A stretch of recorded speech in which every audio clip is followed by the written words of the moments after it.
Bonjour à toutes et à tous. Vent comme le loup de Wall Street, mais intelligemment. On fantasme beaucoup sur ce film, Le loup de Wall Street. Le charisme, l'énergie, l'intensité, la capacité à séduire, à convaincre n'importe qui, n'importe quand. Bon, la réalité est peut-être un peu plus subtile.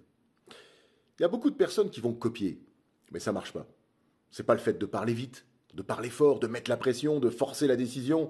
Ben résultat, le client se ferme, il se méfie, il recule, parce que ça sent le vendeur, mais le mauvais vendeur.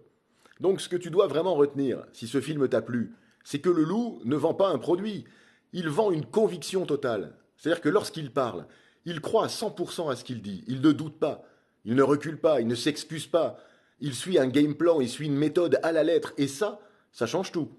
Donc, trois vrais principes à retenir. Le premier, c'est celui de certitude absolue. Si toi tu hésites, mais le client hésite. Un grand vendeur, il va transmettre une énergie qui est claire. C'est la bonne décision. Il n'est pas agressif, il ne force pas, mais c'est assumé. Deuxièmement, le contrôle du cadre, toujours ce cadre.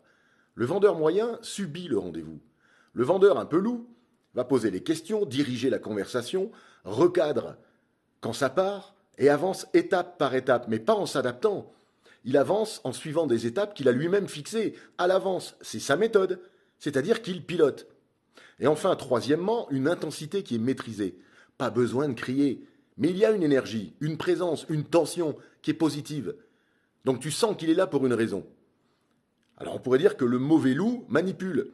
Le bon loup, lui, clarifie, rassure, guide. Il ne force pas une décision. Il va rendre la décision évidente. Donc, tu n'as pas besoin d'imiter un personnage. Tu dois juste comprendre une chose. C'est que les gens ne vont pas acheter le plus gentil. Ils n'achètent pas le plus bavard non plus. Ils achètent le plus sûr.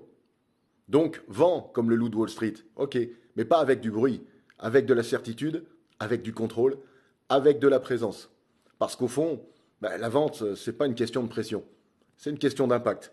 Bonne journée, à très bientôt. Partage et abonne-toi. Au revoir.